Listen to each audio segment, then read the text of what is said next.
Possibly. I mean, Levin mentioned at the break that Zappy is a FNCS champion coming in from the squads with Red Rush, Robin, and Wakey. So that championship pedigree could definitely help out this other Russian duo out there. You know, Zappy coming from Sweden. So, hey, uncontested, showing to be true. Yeah, and this, weird game plan from Kriachi Fury and Raze, or just Kriachi in general. I'm not sure exactly what the drop spot's going to be looking like. Last time it was kind of a pseudo invasion onto Weeping Woods. Now they're all the way over at Lazy Lake, a complete opposite side of the map. Raze, though, going down immediately.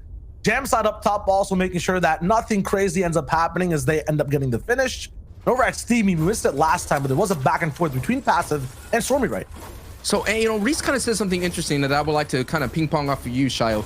How long is too long of an engagement? How long do you want to wipe out the other trio in a contested drop? I mean, I think every single drop has its own timer. Like Salty Towers, I feel like has a very short fuse. You don't want to stay there for too long because people could rotate in. Same thing with Colossal Coliseum, but at Slurpee, I feel like you can end up taking your time. You have to worry about a rotation maybe from Hydro 16 or the south side. At Lazy, you might be able to take your time a little bit as well, but on the outskirts of the map, you have some time to play with. On spots like this, Retail Row, it's kind of in between, and Play Well seen to actually just win these engagements no matter how long they take every single time. Wishy Racks are having a tough day so far. And here we are, another engagement here in Retail Row. This is match 2 of the 6 that we have today for the EU qualifiers. 2 are, again, top 10 move on. Now, a lot of the trios that you see here all will get in based on consistency. Like the Play Well trio most likely will get in. But at the same time, Play Well trio wants to let everybody know that when I drop left them, they still want to show like, hey, we could do this. Beto and Starstic still have a lot to prove. I drop leaving for Savage and Tayson. That's definitely a storyline we definitely have to keep an eye on. But right now, it's all calm, it's all cool, it's all chill. The ambush is set on. There was a gas canister thrown out from Stir6, and look at that. Every moment, every angle matters, and they're just waiting for the green light. And Trader and Rax and Wishy are going to have to expand all their mats they just used here, and a very interesting strategy, just going up as much as possible to get the high ground now. Play Well, they need to figure out, are we going to chase this or not? No, I'm liking the diversity I'm seeing from Play Well here so far. Last time it was a just decisive box fight. They all dived in the same way.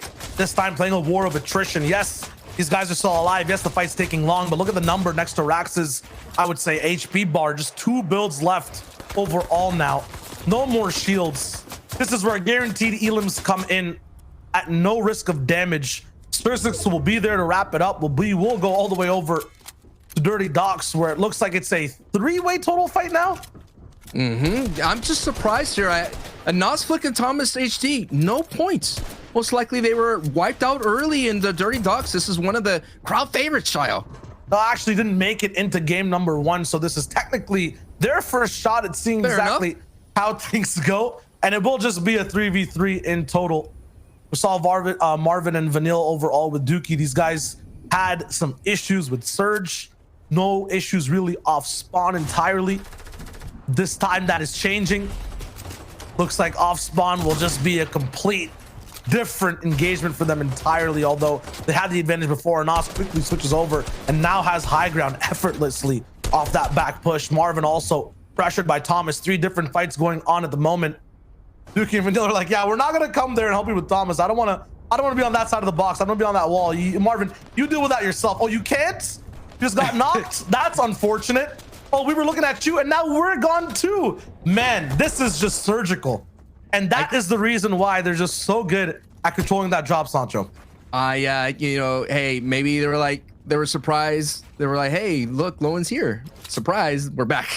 So that is something we'll definitely keep an eye on. Now, this is another trio that a lot of us here at the analyst desk as well, here at the caster's desk, we were saying like, wow, like this is a trio that plays pretty well in the FNCS, and we all thought that their first go was like a fluke, but clearly wasn't. The last time they entered, you're taking a look at their history. The Expert actually played in the FNCS trios in Chapter 2 with Stock K and Rexo and did pretty well. And actually, Expert goes all the way back to the FNCS squads at Chapter 2 in Season 1. So even though they're new to the scene, no strangers to FNCS, but they still have a great foundation to build upon this shot.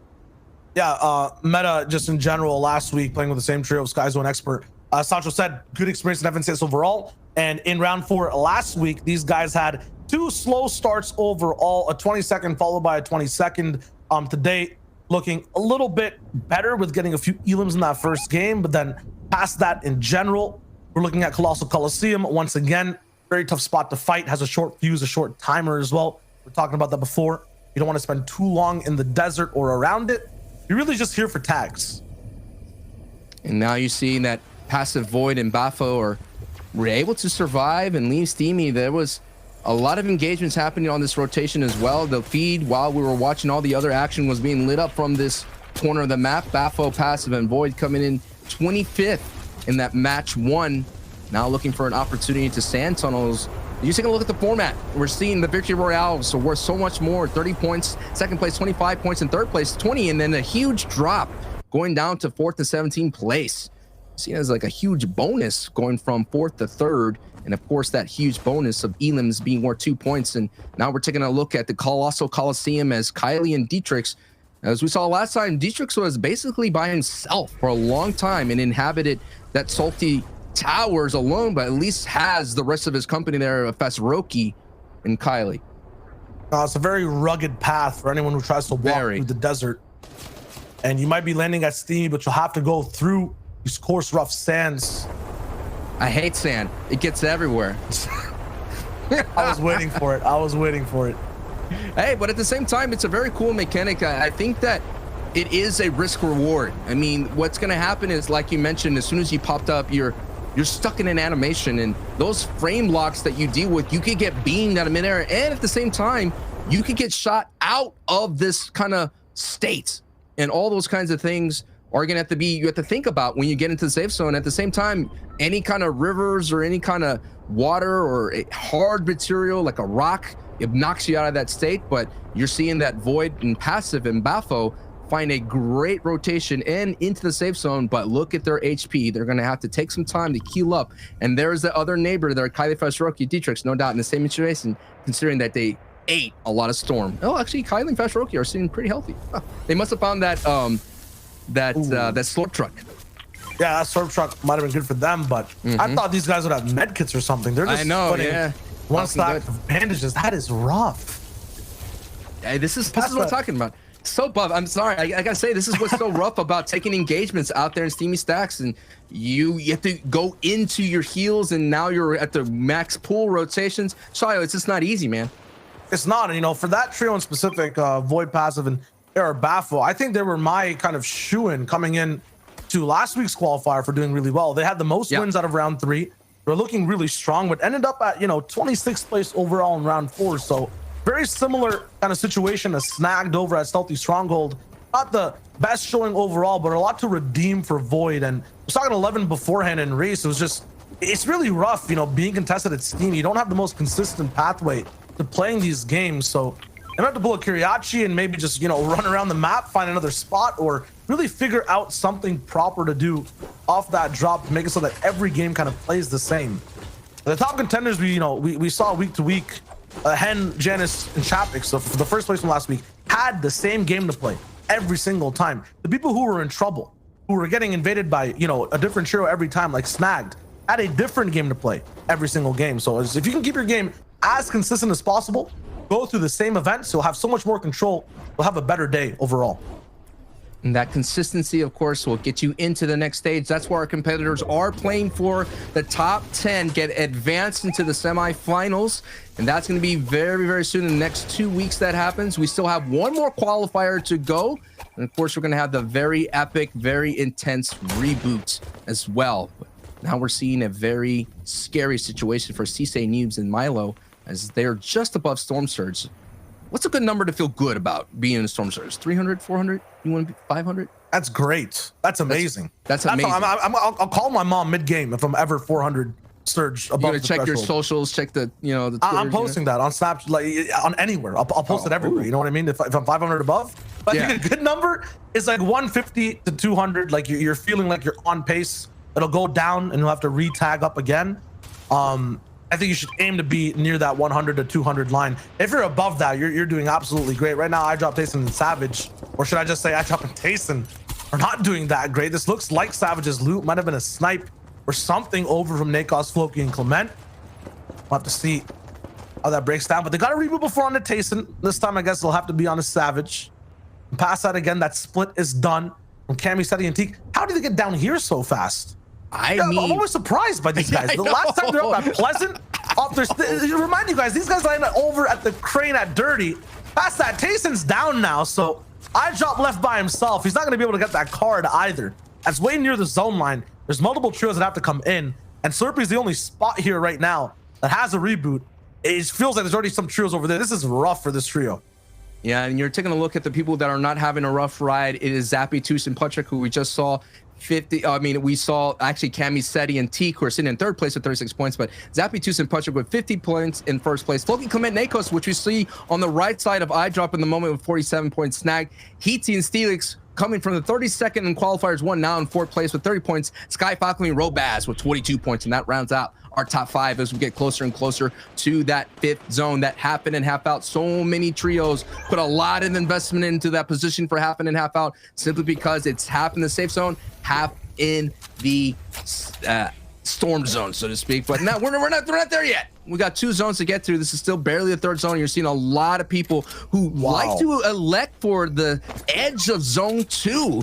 But what do you see? What do you see, Shio? Hit me with I'm looking at a horse race or something. Everyone's kind of on the starting line. Right. Literally right on the edge. And they're waiting for that shot to pop off to rotate. That is crazy. You don't get to see that every day. Sometimes it's split apart. Sometimes it's all kind of in little apartment communities. Oh, no. Isn't iDrop getting surged?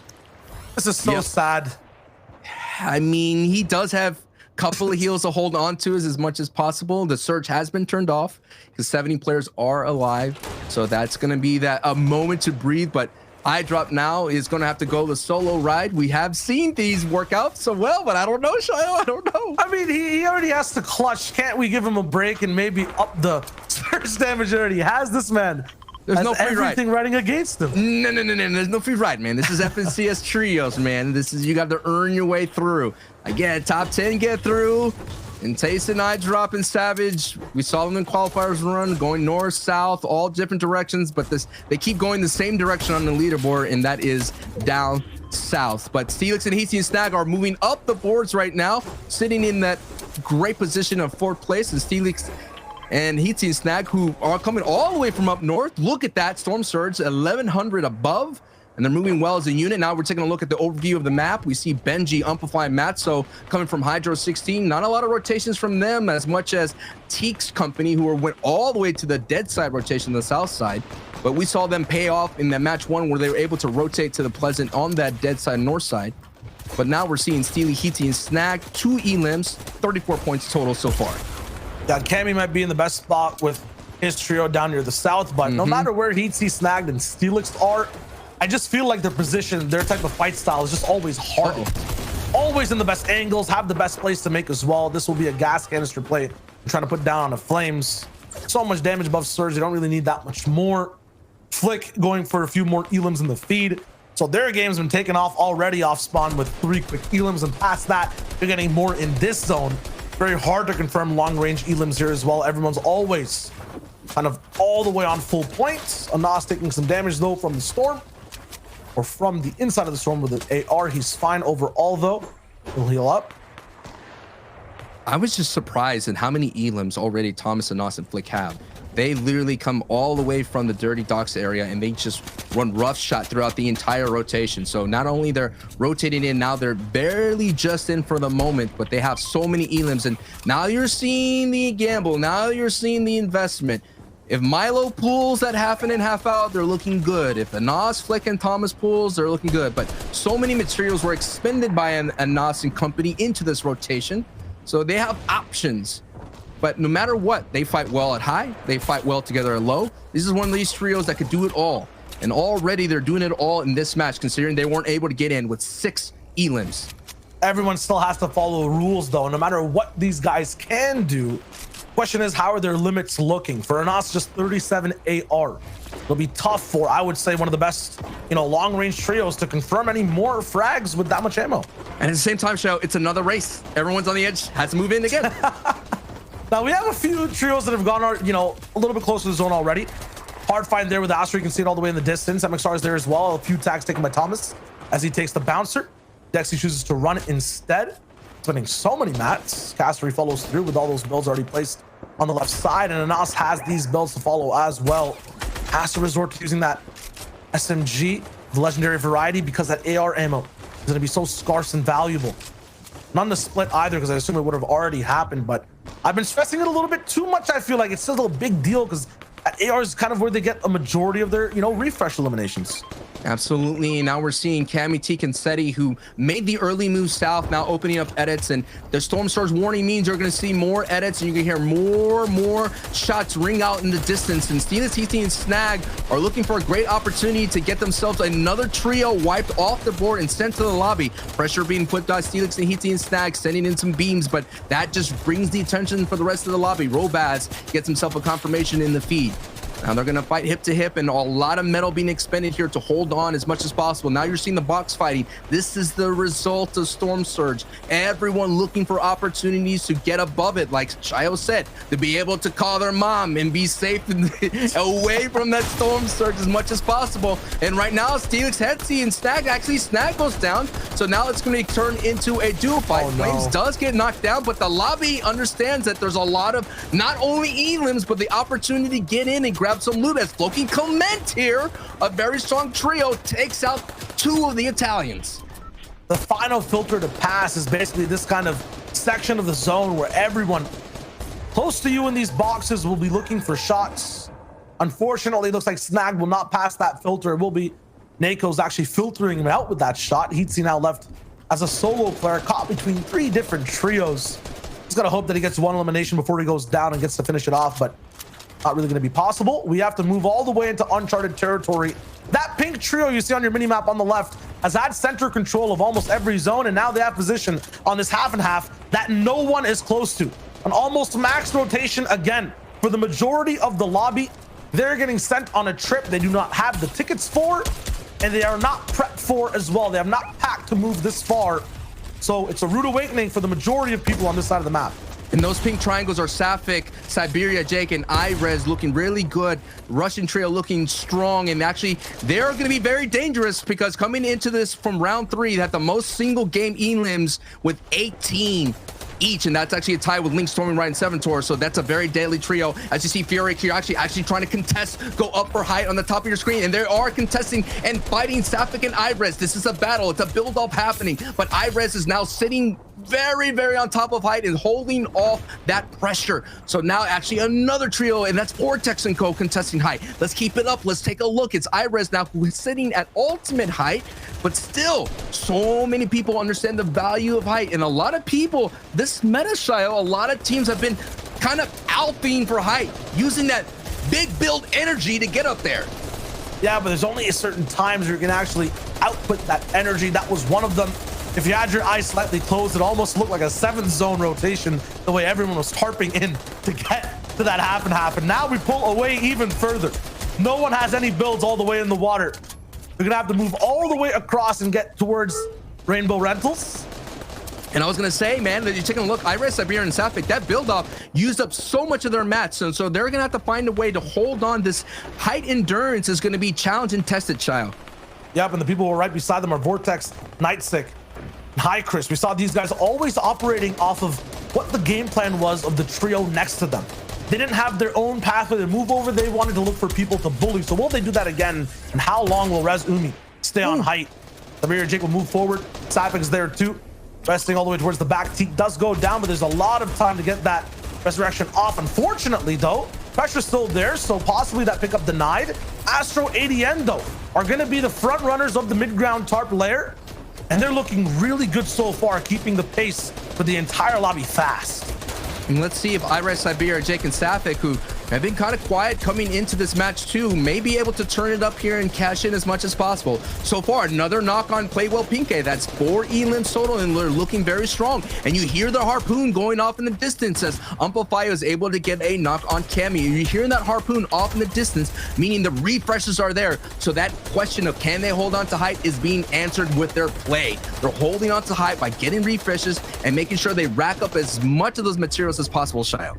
Yep, and past this, I think we have Amplify and ADN on the same layer from opposite sides. Nate also in the middle of the entire destruction going on in the center of these builds. Up top, though, Siberia, Jake stays high and dry. No issues there as Benji and Amplify go down on the backside, unfortunately. Past that, though, now we see the real trios moving forward strong.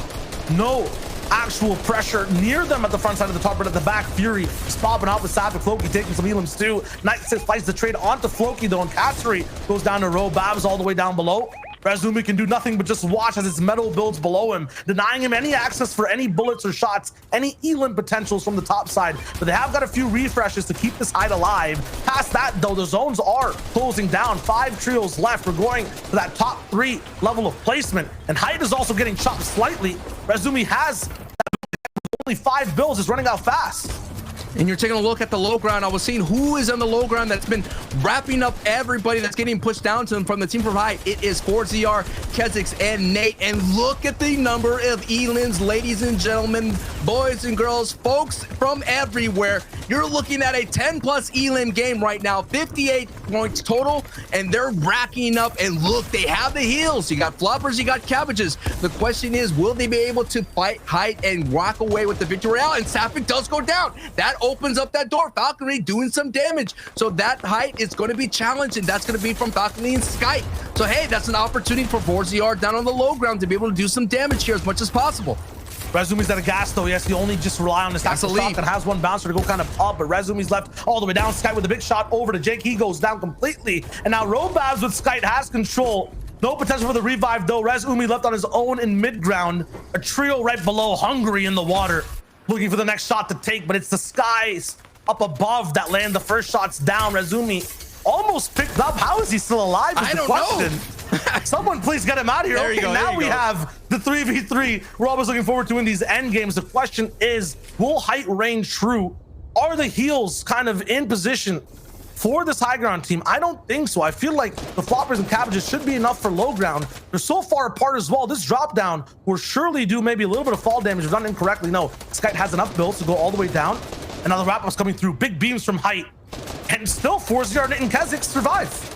And this is going to be a moment to see if that high team could essentially suffocate the other team down below. That kind of going up this little elevation may be enough to cause Nate and company to kind of go back. And yes, it is. Down goes Kezix. So now it's Nate and 4ZR to kind of hold on as much as possible. Robaz setting the beams from up top. And what a great play from height. And front side of the zone as 4ZR goes to the backside. Valkyrie now sent out to get that elim, does enough damage, and no doubt 4ZR now is trying to find that siphon, and is it enough? He does find it just for a moment as Robas and Sky and 4ZR, what do you have in your inventory? What do you have? And Sky now has no choice but to go in. Sky goes down. Can 4ZR survive? He does.